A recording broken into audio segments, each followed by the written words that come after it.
ಇವತ್ತಿನ ರೆಸಿಪಿ ಬಂದು ಬ್ರೇಕ್ಫಾಸ್ಟ್ ಅಥವಾ ಲಂಚ್ ಬಾಕ್ಸ್ ರೆಸಿಪಿಗೆ ನೀವು ಮಕ್ಕಳಿಂದ ದೊಡ್ಡವರೆಗೂ ಎಲ್ಲರಿಗೂ ಮಾಡಿಕೊಡ್ಬೇಕಾದಂಥ ಒಂದು ಒಳ್ಳೆ ರೆಸಿಪಿ. ಸಿರಿಧಾನ್ಯಗಳನ್ನ ಬಳಸ್ಕೊಂಡು ಮಾಡ್ತಾ ಇರೋಂಥ ಒಂದು ಮಿಕ್ಸ್ ಗ್ರೈನ್ಸ್ನ ಬಳಸ್ಕೊಂಡು ಮಾಡ್ತಾ ಇರೋಂಥ ರೊಟ್ಟಿ ತುಂಬಾ ಈಸಿ ಮಾಡ್ಕೊಳ್ಳೋಂಥ ವಿಧಾನ. ತುಂಬ ಟೇಸ್ಟಿಯಾಗಿ ಕೂಡ ಇರುತ್ತೆ, ಜೊತೆಗೆ ಎಲ್ಲ ಪ್ರೋಟೀನು ಸಿಗುತ್ತೆ. ಸೊ ಮಾಡ್ಕೊಳ್ಳೋ ಪ್ರೊಸೆಸ್ ನೋಡೋಣ ಬನ್ನಿ. Welcome back to new home cooking channel. ನಾನು ನಿಮ್ಮ ವನಿತಾ. ಫಸ್ಟು ಒಂದು ಚಾಪರ್ಗೆ ಒಂದು ಈರುಳ್ಳಿನ ದೊಡ್ಡದಾಗಿ ಕಟ್ ಮಾಡ್ಕೊಂಡು ಆ್ಯಡ್ ಮಾಡ್ಕೊಂಡಿದ್ದೀನಿ. ಒಂದು ಕ್ಯಾರೆಟ್ನ ಸಿಪ್ಪೆ ತೆಕ್ಕೊಂಡು ಆ್ಯಡ್ ಮಾಡಿಕೊಡಿ. ಇದಕ್ಕೆ ಒಂದೆರಡು ಹಸಿಮೆಣಸಿನ್ಕಾಯಿ ಆ್ಯಡ್ ಮಾಡ್ಕೊಂಡಿದ್ದೀನಿ. ಕ್ವಾಂಟಿಟಿ ಮತ್ತು ಖಾರದ ಇಂಟೆನ್ಸಿಟಿ ನೋಡಿಕೊಂಡು ಕಡಿಮೆ ಅಥವಾ ಜಾಸ್ತಿ ಮಾಡ್ಕೋಬೇಕಾಗುತ್ತೆ ನೀವು. ಒಂದು ಸ್ವಲ್ಪ ಶುಂಠಿ ಮತ್ತು ಒಂದು ಸ್ವಲ್ಪ ಸಬ್ಬಸಿಗೆ ಸೊಪ್ಪು, ಒಂದು ಸ್ವಲ್ಪ ಕೊತ್ತಂಬರಿ ಸೊಪ್ಪನ್ನ ಕೂಡ ಆ್ಯಡ್ ಮಾಡಿಕೊಂಡು ಒಂಚೂರು ಕಟ್ ಮಾಡಿಕೊಂಡು ನಂತರ ಈ ಚಾಪರ್ಗೆ ಆ್ಯಡ್ ಮಾಡಿಕೊಂಡು ಸಣ್ಣದಾಗೆ ಇದನ್ನು ಚಾಪ್ ಮಾಡ್ಕೋಬೇಕಾಗುತ್ತೆ. ಒಂದು ವೇಳೆ ಚಾಪರ್ ಇಲ್ಲ ಅಂತಂದರೆ ನಾರ್ಮಲಾಗಿ ನೀವು ಈ ರೀತಿ ಚಿಕ್ಕದಾಗೆ ಕಟ್ ಮಾಡಿಕೊಂಡ್ರೆ ಸಾಕಾಗುತ್ತೆ. ಇದನ್ನು ಸೈಡಿಗೆ ಎತ್ತಿಟ್ಕೊಂಡು ಸೌತೆಕಾಯಿ ಸಿಪ್ಪೆ ಎಲ್ಲ ತೆಕ್ಕೊಂಡು ಮತ್ತು ಕಹಿ ಕೂಡ ತೆಕ್ಕೊಂಡು ತುದಿಲಿ ಒಂದು ಅರ್ಧ ಸೌತೆಕಾಯಿನ ಈ ರೀತಿಯಾಗಿ ತುದಿಟ್ಕೋಬೇಕಾಗತ್ತೆ. ಎಳೆ ತೊಗೊಂಡ್ರೆ ತುಂಬ ಚೆನ್ನಾಗಿರುತ್ತೆ, ಬಟ್ ನೀರಿರೋಂಥದ್ದು ನೋಡ್ಕೊಂಡು ತೊಗೊಳ್ಳಿ.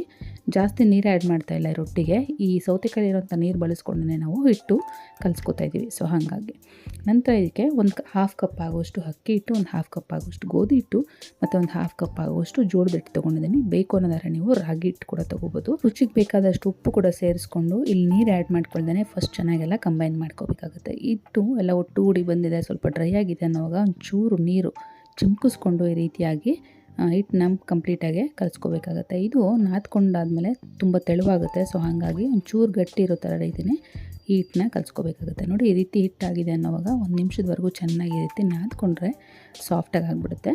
ಈ ರೀತಿ ಸಾಫ್ಟ್ ಆದಂಥ ಹಿಟ್ಟನ್ನ ಒಂದು ಒದ್ದೆ ಬಟ್ಟೆಯಲ್ಲಿ ಒಂದು 5ರಿಂದ 10 ನಿಮಿಷ ಸೈಡಿಗೆ ಎತ್ತಿಟ್ಕೋತಾ ಇದ್ದೀನಿ. ಈಗಾಗಲೇ ತುಂಬ ಬ್ರೇಕ್ಫಾಸ್ಟ್ ಮತ್ತು ಲಂಚ್ ಬಾಕ್ಸ್ ರೆಸಿಪಿನ ಶೇರ್ ಮಾಡಿದ್ದೀನಿ. ನೋಡಿಲ್ಲ ಅಂತಂದರೆ ಈ ವಿಡಿಯೋ ಡಿಸ್ಕ್ರಿಪ್ಷನ್ ಬಾಕ್ಸಲ್ಲಿ ಲಿಂಕ್ ಕೊಟ್ಟಿರ್ತಾನೆ, ಚೆಕ್ ಮಾಡ್ಕೋಬೋದು. ನಂತರ ಒಂದು ಬಟರ್ ಪೇಪರ್ ಅಥವಾ ಪ್ಲಾಸ್ಟಿಕ್ ಪೇಪರ್ ಮೇಲೆ ಎಣ್ಣೆ ಸವರ್ಕೊಂಡು ಈ ರೀತಿಯಾಗಿ ಹಿಟ್ಟನ್ನ ಲಟ್ಟಿಸ್ಕೊಂಡು ಇನ್ನೊಂದು ಪೇಪರ್ನ ಕವರ್ ಮಾಡಿಕೊಂಡು ಈಸಿಯಾಗಿ ಈವನ್ನಾಗೆ ಎರಡು ಕಡೆ ಸ್ಪ್ರೆಡ್ ಮಾಡ್ಕೋಬೇಕಾಗುತ್ತೆ. ಅಂಚಲ್ಲಿ ದಪ್ಪ ಇಲ್ಲದೆ ಮತ್ತು ಮಧ್ಯದಲ್ಲಿ ತೆಳ್ಳಗಾಗ್ದೇ ಈವನ್ನಾಗಿ ಸ್ಪ್ರೆಡ್ ಮಾಡ್ಕೊಳ್ಳಿ.